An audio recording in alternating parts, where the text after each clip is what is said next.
taking it all. Diving deep into topics, we'll rise or we'll fall. Every episode's a journey, a ride through the maze. Join us on this path, let's ignite the blaze. So grab your headphones tight, let's go for a ride. With every spin and twist, we'll cut and run and hide. The Prime Directive, where the laughter's alive. Society's reflections, let's help each other thrive. Politics and culture, oh what a blend. Join on the journey and let's set the trend. Scott Galloway talks about this as well, right? That once you've hit a certain socioeconomic level, it plateaus, man. I can tell you, you got yourself a couple $1,000,000. There's nowhere. It's really quite incremental. Little happiness just maybe incrementally goes up, but then after a certain level, it goes down again. It takes a nosedive. Yeah. When you hit that $100 million or $1 billion mark, your happiness rates just plummet, because then you're paranoid every day about who's coming for you, who's stealing from you, there's going to be some exceptions, obviously, like a Warren Buffett, who seems like to him the money is a game, right? It's a game that he plays. Well, when you have enough of it, it can be a game. And Warren, we would love a sponsorship. Let me tell you what, buddy. Oracle of Omaha, we're out here. We'll take one. Yeah, which by the way, I'd be happy after we said there'll be no corporate sponsors. There won't be, but still, that particular guy, I wouldn't. I could entertain his version of make an exception. Yeah. Well, the other ones, that's a hard pass. Pass. An Elon Musk type or even a Bezos and stuff. I know he's done some good, but I just, even like Bill Gates. Bill Gates funded this thing like Great Schools and whatnot initiative. Oh, and best also, of intentions, but what it's ended up over time, what it's ended up doing with the obsession over standardized testing. Yeah, when you're leaders by money, then you're not. That's not.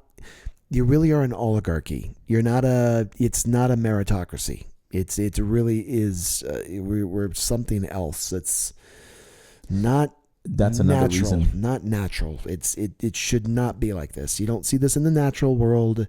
Mr. Tiger isn't buying off another tiger or something like that. We've created some very strange artificial things. It's interesting that you mentioned that, simply because there are documented cases of altruism in the animal kingdom. Right. There are documented cases where, you know what, I'm not gaining anything from this, but I'm going to help you. And that is the greatest defeater of war, right? If you've seen some of the documentaries, right? Yeah. Altruism ends wars.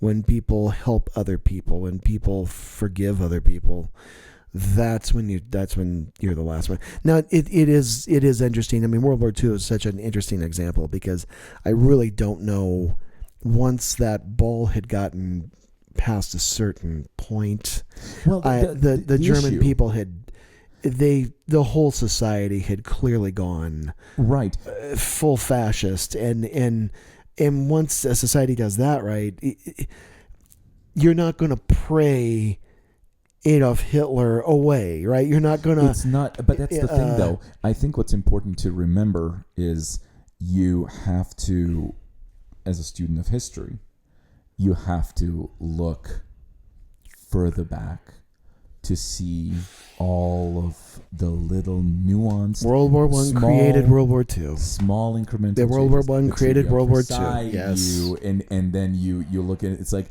And this is... And so in a lot of ways, the British could have been less boot on the throat, right? Same with the French. They could have been less Frenchy. Empathy. And they could have shown better empathy, and that would have prevented that. Same arguments have been made about America. Same arguments have been made about colonialism. Same arguments have been made about imperialism. All imperialism and whatnot. Yep. Even now, I mean, America, we stand alone as the... I know that people are like freaked out about China.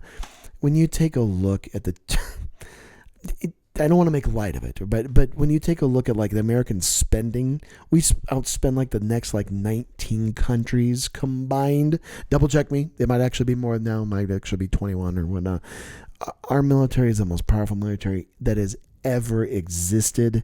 Our economy is absolutely enormous. We if anything, if right now, I don't know if you're following the markets or not, but the Chinese economy is, woo, it has been rocky. They're having fits and starts.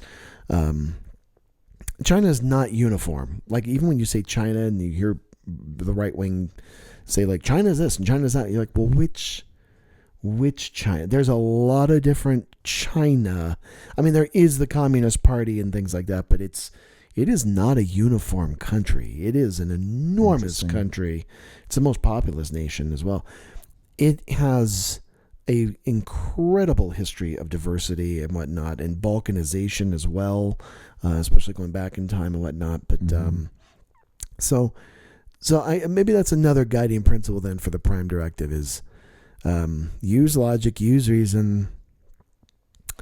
Altruism first. Altruism first before you ever even contemplate allowing yourself any sense of where would you rank empathy on that list? Because here's a quick question I'm going to ask.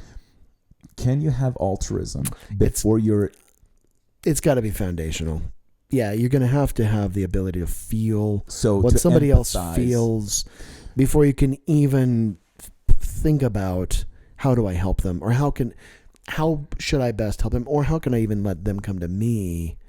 And or I can, to know and I can that help, I'm available. and I'm available, and we can make a connection, and then I can help them in the way they best see fit, or a way that I think really will work. Because you don't want to be like a spoiled kid or something like that, right? Or you're spoiling a kid who I want this and I want this and I want this, and it never ends. You want to be altruistic in a way that you help somebody become self-sufficient. You become the teacher of fishing, right? The fishers of men, to quote Jesus. Yeah, so you're right. So empathy may be first, primary, leading to the altruism at a larger level in the community and whatnot. So you would probably say, just from what I've gathered, empathy, to be able to empathize. Prime Directive. Empathy. Altruism, close second maybe. And then logic. To evaluate things objectively, would you? You got to have that. Okay. And there are problems with logic too, because logic does break down. It does.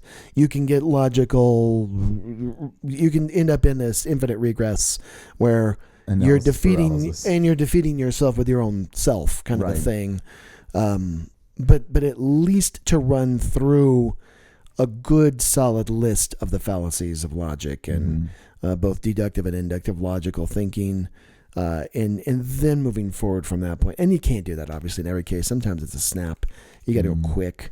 But, yeah, if you can take your time to make your decisions, that's the way to go. And then, of course, you need a nice, hefty amount of, like, Mediterranean food. That's got to be included in any Prime Directive. So you got to have some, some really good lamb kebabs and... Oh my goodness, that's pretty good. Yeah, pita bread, hummus. That's got to be on the Prime Directive too. Fantastic. Which, by the way, looking back, and I'm just going to touch upon two things. Number one, have you ever seen the documentary by Errol Morris, I think, called "The Fog of War"? No, teach. It's the 12th lessons, I think it's called. Okay. The Fog of War, the 12 lessons of Robert S. McNamara, who was the Vietnam era, okay. and also interesting. Yeah. Okay. And absolutely, I mean. Oh wait, Fog of War. Yeah. Okay. It is. Okay. It is staggering. I think I caught a PBS NewsHour I'm sure you have with that one. Absolutely. Yeah. How he came full circle, right? Didn't he? He did. He was a real hawk. And then through the pain and suffering of that, what a disaster for our country. Not even. I know, what a disaster for us. What we ended up expending versus what we got back, and even today, if you look at Vietnam is you can retire to Vietnam. It's actually very affordable. There's a bunch of channels out there to talk about it and stuff. But you just look at them. Maybe we can turn this into a travel show as well. Ooh. I am totally down. Now that's a prime directive, is to travel. That's talk about a way to bridge and to create empathy and everything else. To create the empathy. Also, learn your languages. To be able to communicate. You will never see the amount of joy on a person's face like someone who is listening or hearing you speak in their native language, and the amount of joy and openness that can create. Talk about removing those barriers. And there are YouTube channels of someone who speaks a language that is not normally associated with being a common language, and then that person just starts speaking to someone, and you see that first you see the shock, you then see the bewilderment, and then you see the sheer joy of someone who's just willing and open to you. So, I mean, yes, technology has helped us to break down a lot of those barriers. Yeah. However, being able to speak with someone in their native language is huge.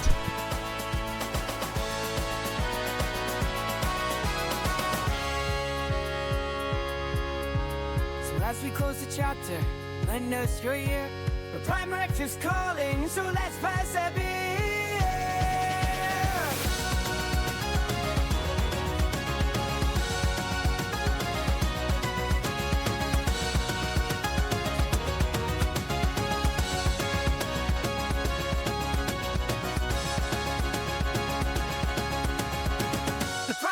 Where the laughter's alive, society's reflections, let's help each other thrive.